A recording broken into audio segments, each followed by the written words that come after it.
While Travis gets his slides up, thank you, Travis. It's great to have you back. For everyone who doesn't know, Dr. Travis Philipp is starting back here as a spine surgeon this week. We are so happy to have him back, Dr. Yu especially of all. Travis had not only a great spine fellowship, but also has some other interesting information to share with us about his experience in New York. So take it away, Travis. We're so happy to have you here. Thanks.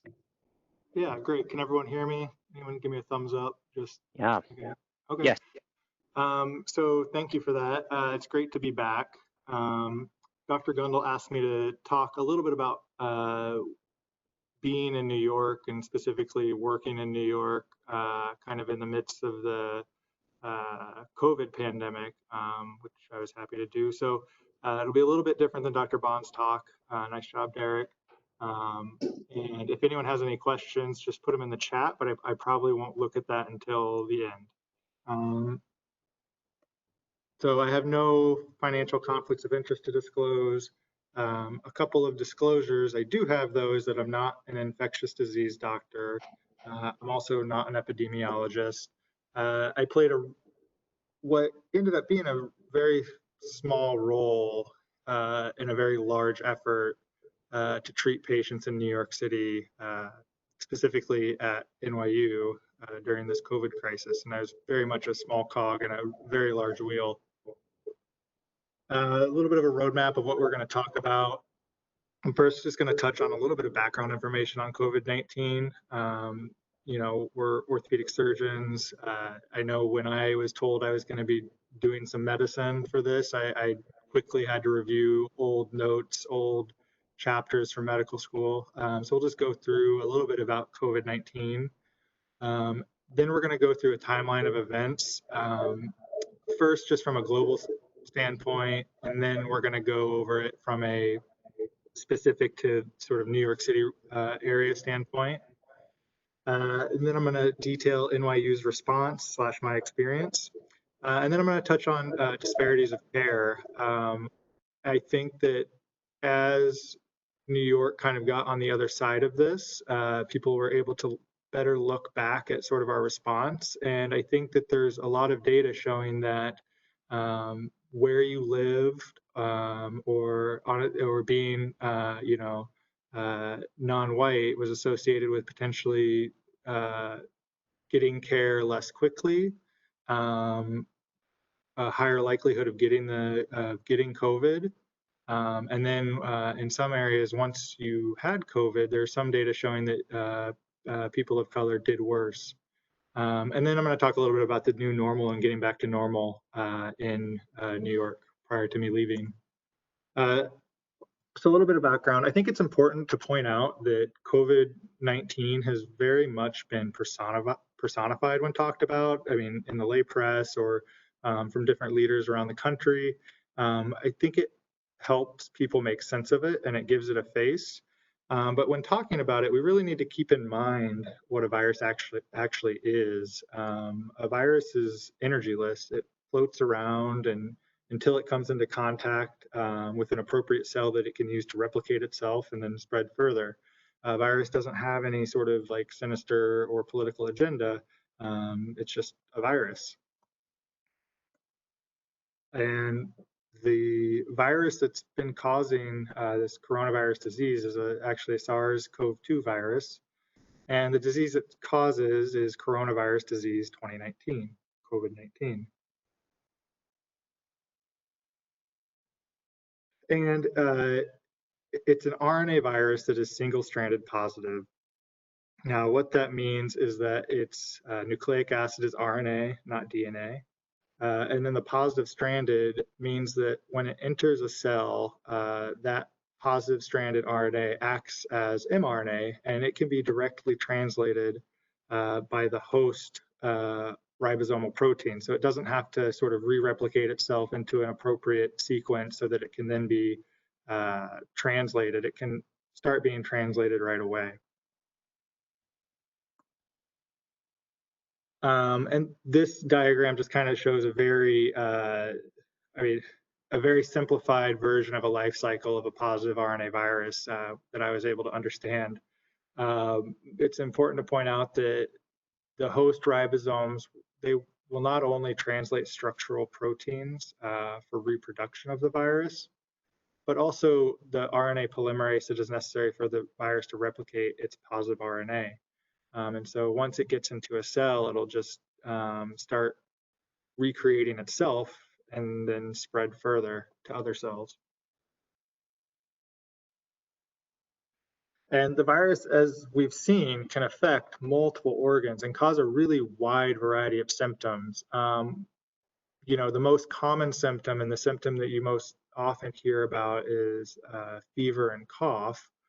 But I know people that ended up testing positive and they had fevers, but they never had any sort of cough. They had much more sort of even GI type symptoms and things like that. They found that COVID-19 actually accesses host cells via an enzyme, angiotensin converting enzyme 2. And so one of the reasons why it disproportionately affects the lungs in a lot of people is that that enzyme is most abundant in type 2 alveolar cells of the lungs. And so the virus uses a special surface glycoprotein called a spike to connect to the ACE2 enzyme and enter the host cell. And some have said that the density of ACE2 enzyme in each tissue correlates to the severity of disease in that tissue. But like I said, symptoms were very variable. Most patients had a fever, and honestly, most patients had a cough, but some didn't. So where I was for the last year, so I was at NYU in Manhattan. NYU is a private hospital system. And within that system, there were about 1,350 beds at baseline. And that's when you include Tisch Kimmel, which you can see, that's what this is a picture of here, looking across the East River. And those two hospitals are connected. And then there's Langone Orthopaedic Hospital, which is about a mile away. And then NYU Brooklyn, which is in Brooklyn. The NYU residents also cover Bellevue Hospital, but that's a separate entity. That's a part of New York City Health System, which has 844 beds and is only 2 blocks from Tisch Kimmel. And we'll talk about sort of differences between the two a little bit later. This is just a picture of NYU Lutheran over in Brooklyn, and then Langone Orthopaedic Hospital, which is, like I said, a mile away from the main campus. And the fact that they had multiple hospitals played into how the system responded to this pandemic, especially when we were at our peak. It ended up being really useful being able to move patients based on severity from one hospital to the next. In order to have some sort of flow to keep our ICUs open. They also required another hospital in Long Island. I didn't include the beds from that hospital just because it was kind of a standalone place. It wasn't sort of factored into sort of the patient flow that I'll be talking about a little bit later.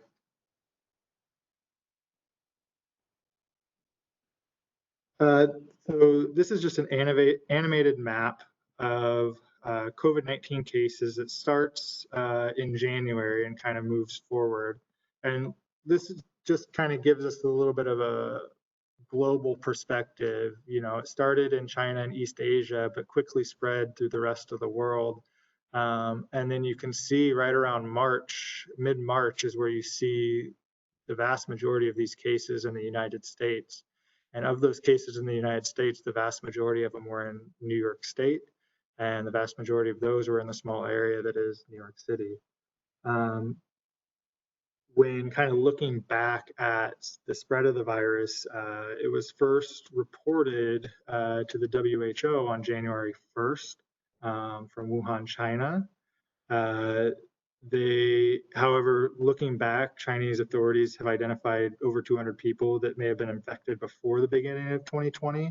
But the first report to the WHO is on January 1st.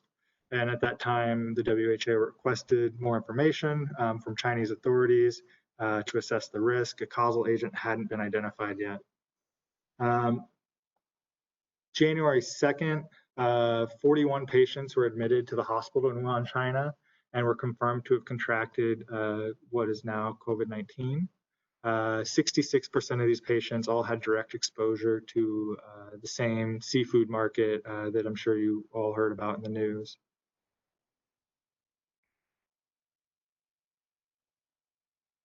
Looking specifically at New York City, you can see that things really hit beginning of March and kind of grew exponentially from then.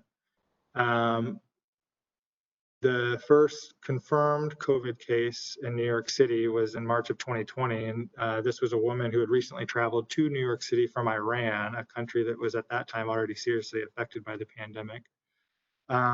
And then March 3rd, Governor Cuomo announced the first recorded case of person-to-person spread in New York State. And this was via a man who lived in New Rochelle, which, if you're not familiar with the area, is a nice suburb outside of Manhattan.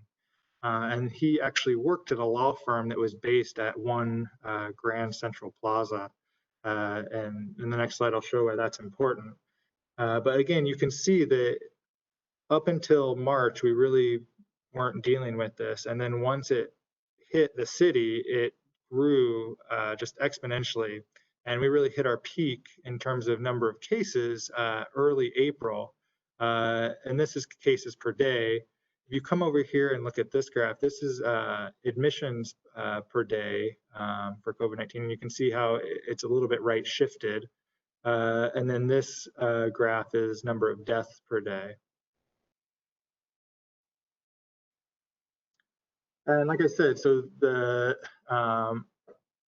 man worked at Grand Central Plaza. The reason why I said that that's so important is that it is estimated that over 750,000 people during normal times, travel through that building a day. It's a main hub for commuters into the city, and then also it's a main hub for the subway within the city itself. By March 9th, Bill de Blasio had announced that there were 16 confirmed cases in New York City, and it just really goes up from there. On the March 10th is when the governor orders the containment zone in New Rochelle, where the sort of first person-to-person spread was detected. And then by March 14th, we have our first two coronavirus deaths in the state of New York. March 18th, Governor Cuomo, he signs an executive order that mandates all essential businesses to reduce their workforce, all but essential businesses to reduce their workforce by 50% and have more employees work from home. New York cases at that point hit 3,400. The next day, cases hit 4,100, and Governor Cuomo says businesses should scale back to 25%. And then by March 20th, he orders that all non-essential businesses close. And so you can see that with the sort of exponential spread of this virus, things started moving very quickly. And we went from a sort of place of, okay, that we know that this is a thing, we're not really sure how bad this is going to be, to things are shutting down relatively quickly. And in 1 month, New York State went from a single case on March 1st to more than 83,000 statewide and more than 2,300 deaths by April 1st. And then over the month of April, the virus would claim another 16,000 lives statewide. This is just a picture showing Grand Central Station kind of right in the center of Manhattan. So it makes sense why it spread very quickly from there. This is a subway map, again, showing Grand Central Station up here, kind of in the middle of the city, and really a hub for two of the main lines in the city. And that's Grand Central Station at rush hour.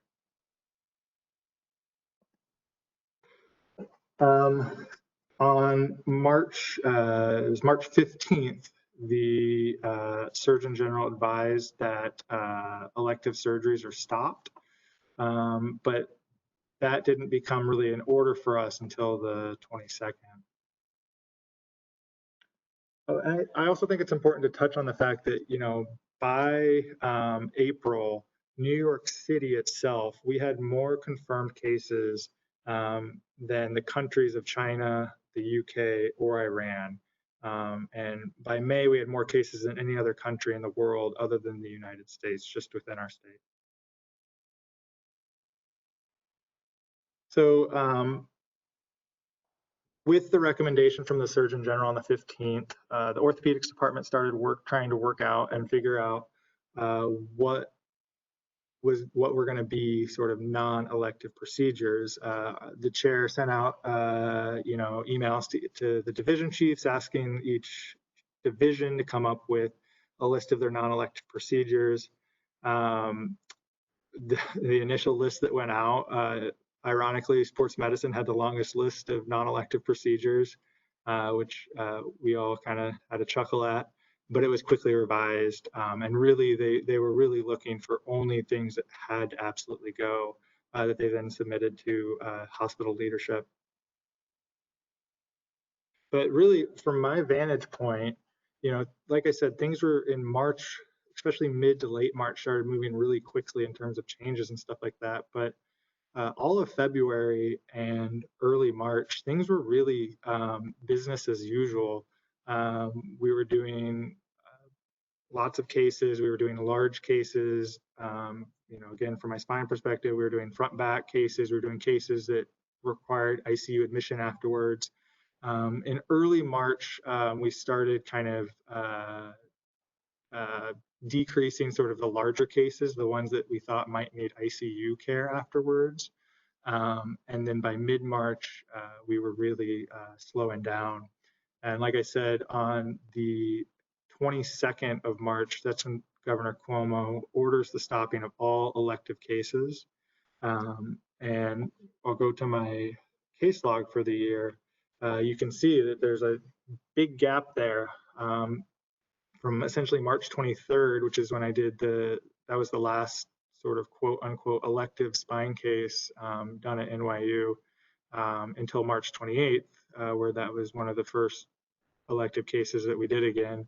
I did a couple washouts in between there, but really the ORs were very much shut down during that month period.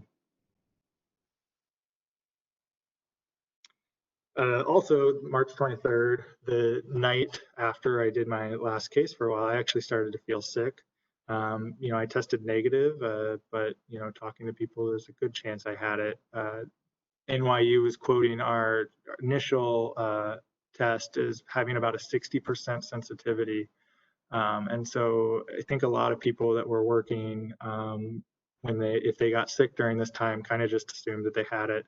And this is just a picture of the homemade masks that my mother sent me, made out of old pillowcases. She was very concerned during this time.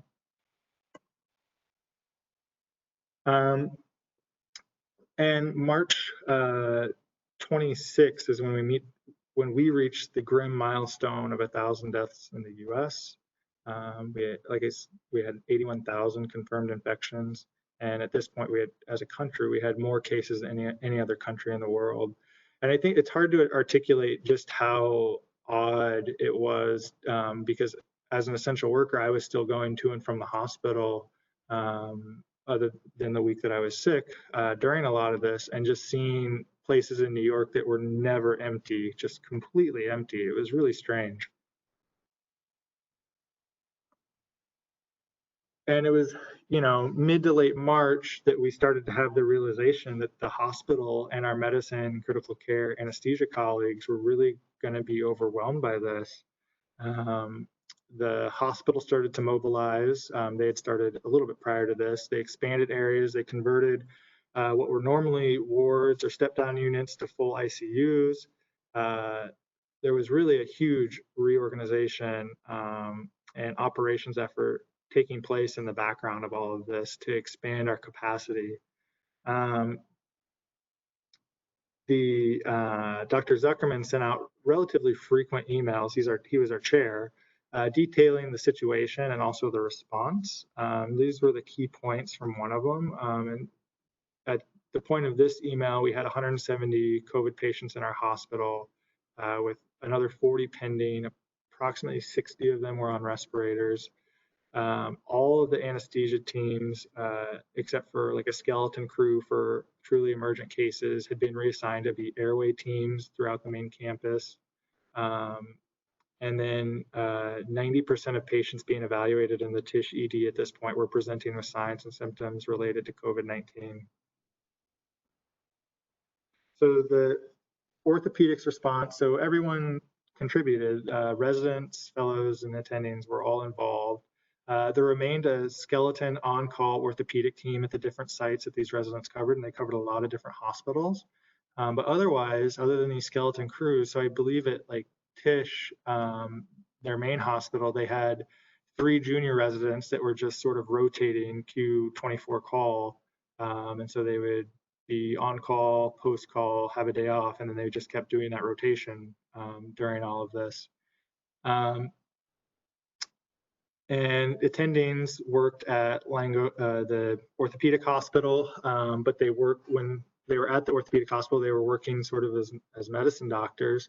They worked as sort of advanced practitioners, helping out the ICUs. They covered overnight shifts as hospitalists, where they ran their own medical teams at Bellevue. And throughout the rest of the hospital, like it's not like we were the only group that was being reallocated. Medical fellows were working as attendings and hospitalists on the medicine teams, subspecialists, ophthalmologists, things like people like that were also working as medicine doctors again. All of our advanced practitioners, so for the spine team in particular, we had 24-hour NP coverage during normal times, but all of them got reallocated to cover different ICUs and step-down units. And many of our OR nursing staff colleagues, they were reassigned to work in the wards or in the ICUs based on prior experience. And then others were cross-trained to do things like peritoneal dialysis when it became apparent that a lot of these more acute and sick patients needed dialysis and we were running out of hemodialysis machines. And then some of the residents were put onto prone teams where they literally would start in the morning and go room to room in an ICU and flip patients prone, take a break, and then go back and flip them back. And this was, going on multiple times per day. So I joined a medicine team consisting of myself, a dermatology R2 and a medicine R2, and I'm so happy that they were there. These are some of my notes from when I found out that I was going to be doing this. I quickly was trying to brush up on, interpreting ABGs, like figuring out how to correct an anion gap, all these things that I hadn't really thought about in years. Fortunately, our medicine colleagues were just so happy to have any sort of help at this point that, there was never an issue if any of us had questions or anything like that. Again, this is just, more of my notes as I was frantically trying to learn how to take care of patients with respiratory issues.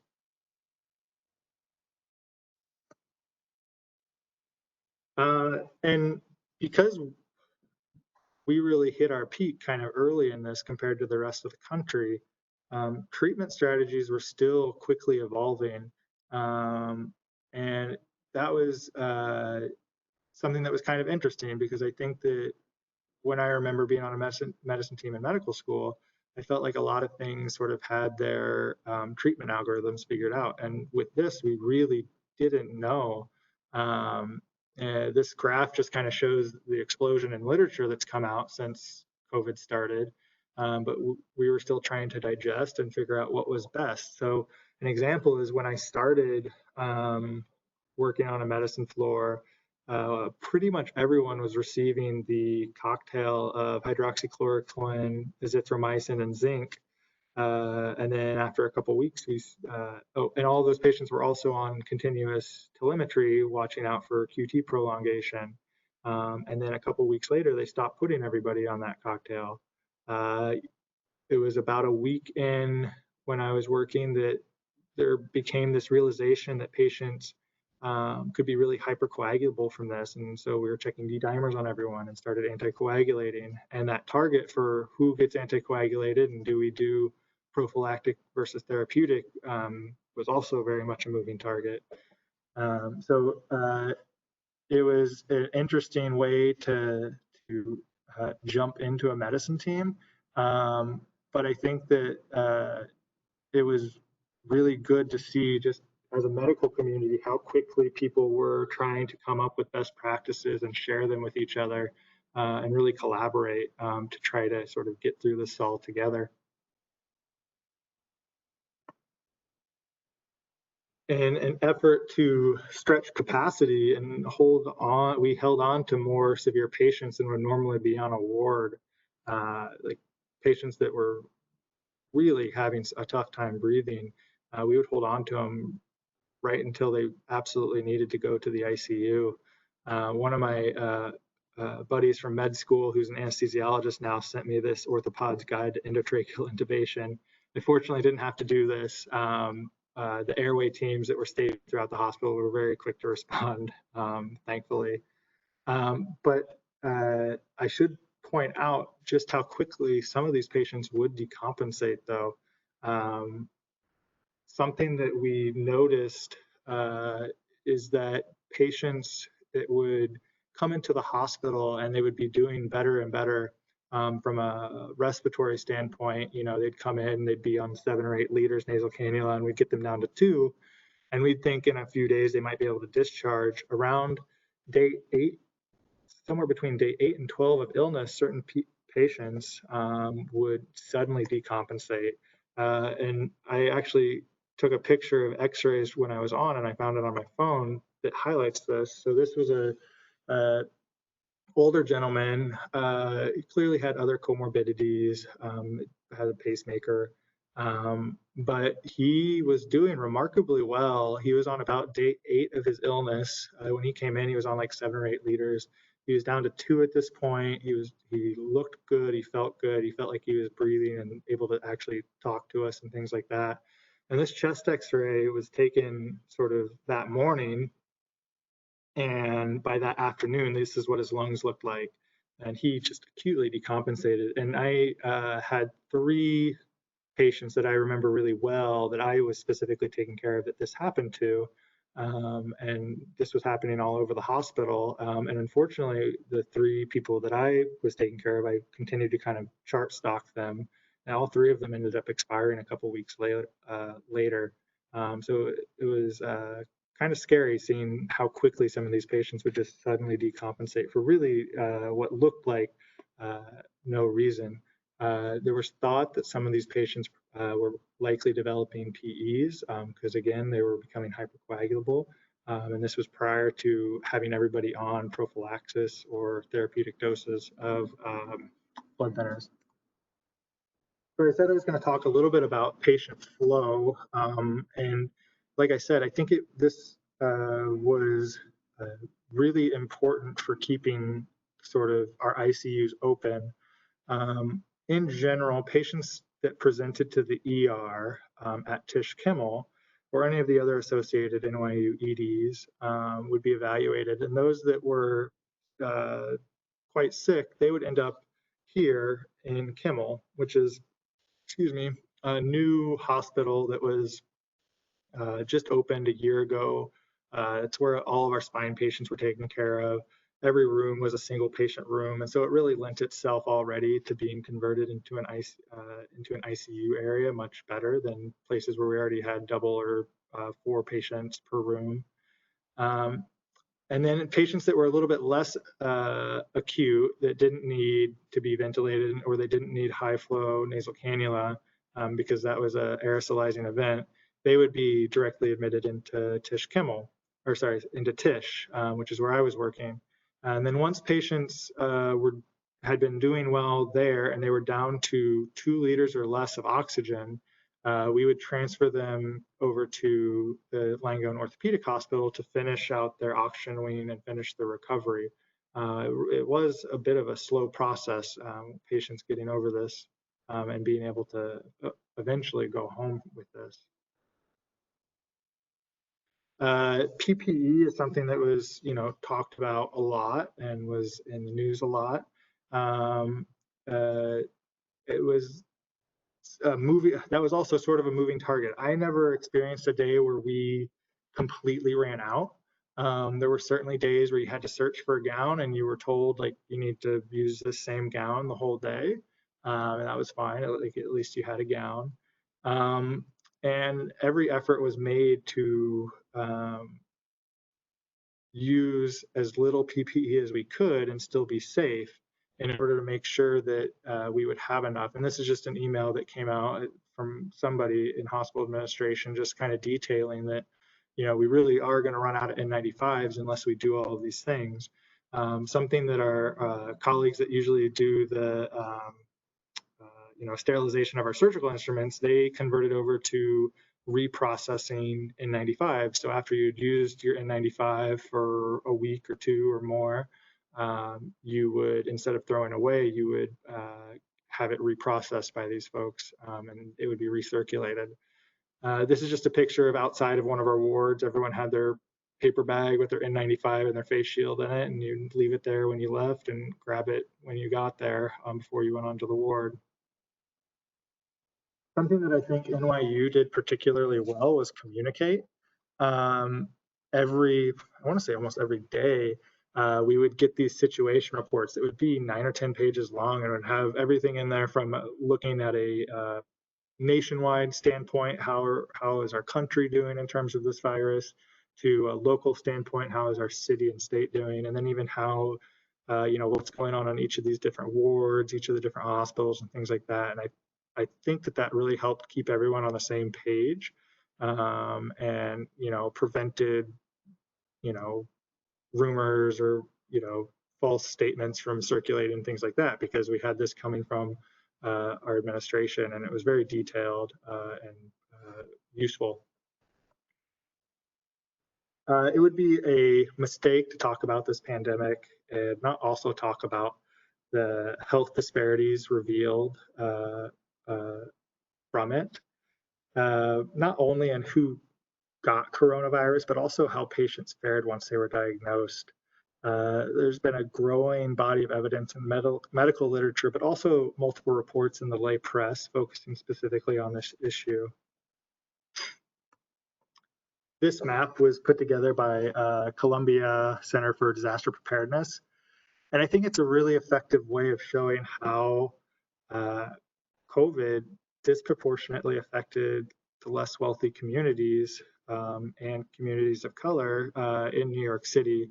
And so it's broken up by the 5 boroughs, Staten Island, Manhattan, the Bronx, Queens, Brooklyn. You could see that there are much more number of cases sort of surrounding Manhattan rather than in Manhattan itself. And in the areas where there's more cases, that's also where there's more people that were service workers and so unable to work from home early on in this disease, likely commuting in. There are far more rent-burdened households in the areas where there's positive cases, and there's far more people of color in the areas where there's more positive cases. Again, this just goes through number of cases per 1,000 residents. And in Manhattan, we had far fewer, 16 per 1,000 residents, compared to areas like Brooklyn, Queens, and the Bronx. And part of the issue is your ability to self-isolate. Let's say you start to feel sick. Are you able to actually isolate yourself from other people? And when you look at the 5 boroughs just broken up by people per square mile, you would think that it would be much more difficult to self-isolate in Manhattan, because Manhattan does have the highest density of people per square mile. However, when you look at this more as a function of people per square foot of living space, the sort of script flips. So 4 of the 5 neighborhoods in New York City with the highest square foot living space per person are all on Manhattan, with the Upper East Side being the highest with 1,200 square foot per person. Whereas when you look at these neighborhoods in Brooklyn and Queens, they only have, 207 or 246 square feet per person. And that greatly limits your ability to socially distance. The other thing that anecdotally that I saw taking care of patients in the hospital that were being sent in from Brooklyn or Queens is far more multi-generational families all living in the same apartment. And sadly, a couple of occasions I would be taking care of somebody that was in their 30s or 40s. Their spouse would also be on the ward in their 30s or 40s, sick, and their parents would be in the ICU because they would get more sick and they generally didn't do as well, and their kids would have to be taken care of by a family friend or something like that while all of them are in the hospital. And those kids potentially could spread the virus further as well. And like I mentioned earlier, there's more people that lived in these boroughs outside of Manhattan where they potentially had jobs where they couldn't work from home, or they had jobs such as food delivery and things like that that were deemed essential and had to continue to work. The median income in Manhattan is $82,000. This is, I think, in 2010, versus a median income in the Bronx of $38,000. The other thing that I saw is that residents in Manhattan were more able to, quote, escape the city. I do have multiple faculty members that either already had, second homes out on Long Island in the Hamptons or things like that, and they moved their families out there during all of this. I had other faculty that lived in Manhattan, but they ended up renting a house out in the suburbs somewhere in Jersey and moved their families out there during all of this as well. And so I think that people in Manhattan not only had the space to socially distance within the city, but they also, people that had the means or, were able to work from home and things like that, they got out of the city early. And sort of, unfortunately, the boroughs with a higher reported incidence of COVID per population that I showed earlier, they also had the fewest number of hospital beds per population. In some instances, like 3 times fewer beds than Manhattan per 1,000 people. And so that also makes caring for this huge sort of slam of sudden patients much more difficult when you already have fewer beds to take care of these patients with. So, Manhattan had 6.4 beds per 1,000 people versus Queens with 1.5 beds per 1,000 people. At one point, Governor Cuomo called coronavirus the great equalizer, meaning that it didn't matter your race or socioeconomic status, all were equally affected. And unfortunately, that didn't really bear out to be true once this city really had this virus spread. Early on in the outbreak, it may have looked that way, right? The first affected community and the community that was sort of shut down was New Rochelle, which, like I said, is a really nice suburb right outside of Manhattan. However, as the virus swept through the city, it disproportionately affected people of color, and in the boroughs that were less well off financially.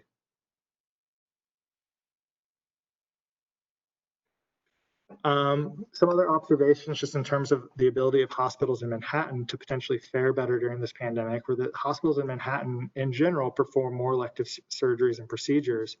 And when those were stopped, it freed up a lot of space, expanding capacity. They also have, in general, more specialty care physicians, PAs, and nurse practitioners that were able to be reallocated to help their hospital effort in taking care of these patients. Some hospitals didn't have access early on to the same drugs that these larger private hospital systems did. One of the examples is remdesivir, which was a drug they started giving to patients that were severely sick.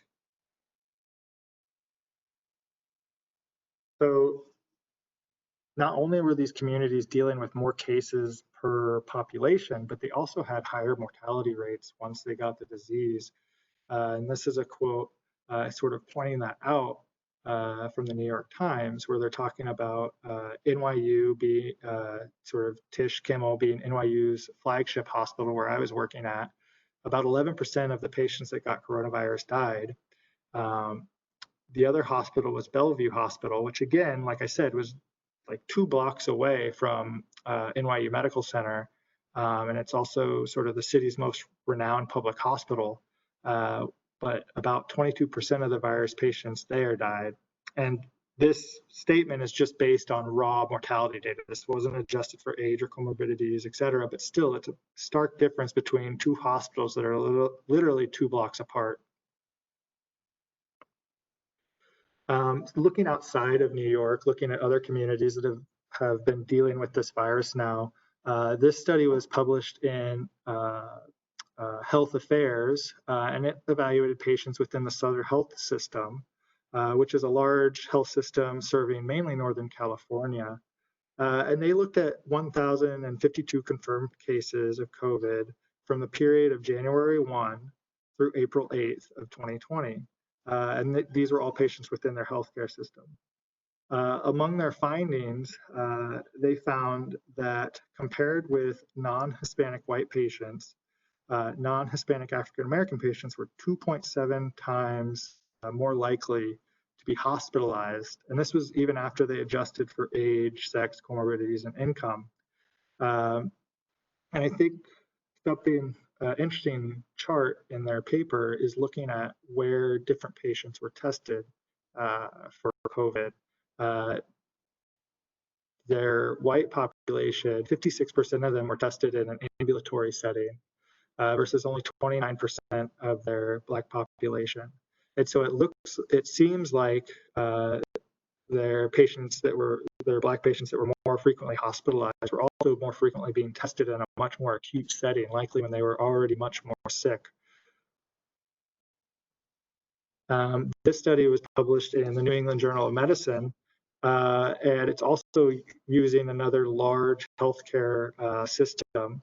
This time it was the Ochsner healthcare system, which is in Louisiana.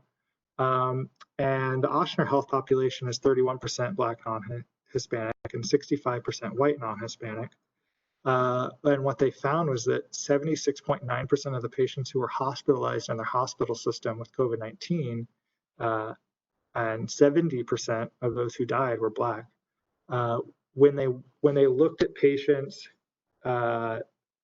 only sort of comparing in-hospital mortality, so comparing patients that were all hospitalized and looking at their different races and then adjusting for differences in sociodemographic and clinical characteristics, there wasn't a difference in mortality, but across their whole system, there certainly was. And again, similar to that last study that I showed, I think it's important to point out that their Black non-Hispanic patients are disproportionately being tested for this disease or for this virus in the emergency department in a much higher acuity setting versus with their white non-Hispanic patients being tested in their primary care, urgent care setting. This may reflect, ability to, where you live from your primary care office, whether or not you have a regular primary care physician, or also just overall potential mistrust in the medical system that's trying to serve that community. And so clearly there have been disparities in not only patients that are getting this disease, but also in how patients do once they actually have the disease. And unfortunately, the way that financial relief came in hospitals in terms of the CARES Act, it, if anything, made this disparity worse. So the way that the CARES Act gave financial relief to hospitals, which they desperately needed, is they indexed how much they gave to these hospitals by how much the hospitals had previously received from Medicare. And you can see in the hospitals in New York that are shown here, New York Presbyterian and NYU disproportionately serve Medicare patients compared to a lot of their other, especially compared to the New York health system, more public hospitals that see a lot more uninsured or patients that are on Medicaid. This article made the point that New York Presbyterian received $119 million just for one facility, while the city's public hospital system that I keep referring to, which includes Bellevue, which includes Elmhurst, which is one of the hardest hit hospitals in the area, they received just $46 million for all 11 of its hospitals combined.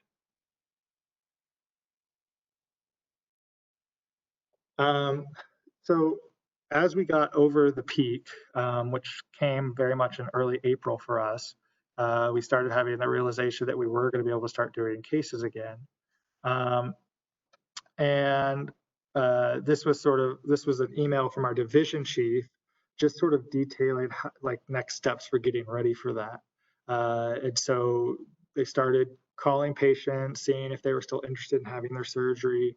They prioritized patients that had more urgent issues, but also healthier patients, because again, similar to early on in our time course with dealing with this, every effort was made to make sure that we weren't going to be sending patients to the ICUs after we did their surgery, to keep those ICUs as free as we possibly could. A lot of our attendings were expecting that once we opened up the ORs again, we would be operated 6 or 7 days a week, given built up demand, which would have been great. But things were much slower than expected. They talked a lot about the economy and how we're shooting for a V-shaped recovery and all those things. We very much, from a surgical standpoint, had more of this reverse square root recovery, where we did have an increase in cases, but then it slowly got back to normal after that. And then I would say mid to late July, we were kind of operating at the same full capacity that we were doing prior to this pandemic hitting New York. Again, getting back to the new normal. So people were going outside, people are, traveling around the city and things like that. But people in general were sort of respecting wearing masks in public, wearing masks around other people. And the city itself did things like they draw circles in different areas and parks that are 6 feet apart from each other and things like that. You have to wear a mask on any sort of public transit, or else they won't let you on. All in an effort to make sure that we don't get back to where we came from, because I don't think anyone ever wants to have to deal with a situation like that again. You compare those last two pictures. This is what Times Square looked like, sort of as we were going into our crisis. It was just empty. Like I said, it's just very eerie walking to and from work on streets that were never empty earlier in the year. Unfortunately, other states, we were hoping that New York would be the state that was hit, and other states would avoid having such a volume of patients with this virus, but unfortunately that wasn't the case. I think it's really important that we were all in this together. This is a picture from right outside the ER at NYU. The silver lining of my experience with all of this was gaining even more of an appreciation for my fellow physicians, but also everyone that worked in the hospital, at the grocery stores, everyone that was going to work, and honestly, maybe even more importantly, all the people that were staying home. You could tell that people were really stressed, either the people that were having to go to work every day, but also the people that had to stay inside every day. And it was really weighing on them, but everyone sort of showed up and did what they needed to do and allowed us to kind of get over that peak without being completely overwhelmed. We were certainly overwhelmed, but with stretched capacity and things like that, we were able to make it work. And this is just a video that I'll show every night at 7.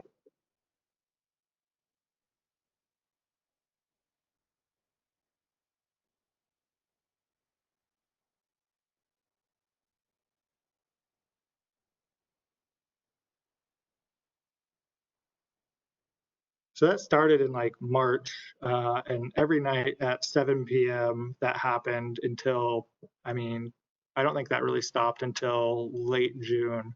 So, you know, our community was really supporting us. Again, not just by cheering for us, but more importantly, all these people are home. And that really allowed us to get ahead of the virus and be able to, and it allowed the city to get back to normal more quickly. So thank you. At this point, I'll take any questions or open up for discussion about sort of how things have been here. And yeah.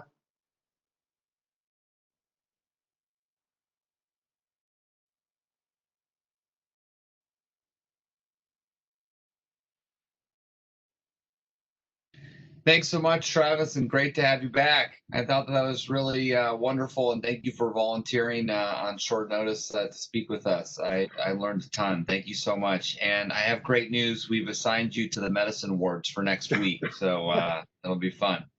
No, thanks. Well, thank you for asking me to do this, because honestly, I think like a lot of us, when we're in the middle of working, you really keep your head down and you kind of try to do the work that's in front of you. And this really allowed me to kind of take a step back and actually look what was going on around me during that time. So thanks. Yeah, I'm sure it's something to remember forever. Thank you. I wanted to say thank you for specifically discussing the disparities in care. I think that's something that the pandemic is something that has brought to the forefront, and we probably all ought to be looking at that in our own practice and in our own community, and something worth investigating a little further. So thank you for sharing that as well. Yeah. It was good. A lot of good stuff to hear.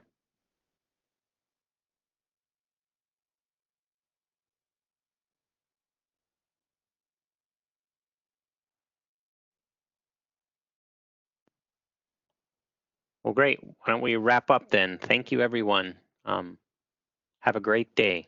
And welcome to all of our sub-Is. We have a Yes. lot of students around this month, and they're going to do a great job. So thank you all for being with us this rotation.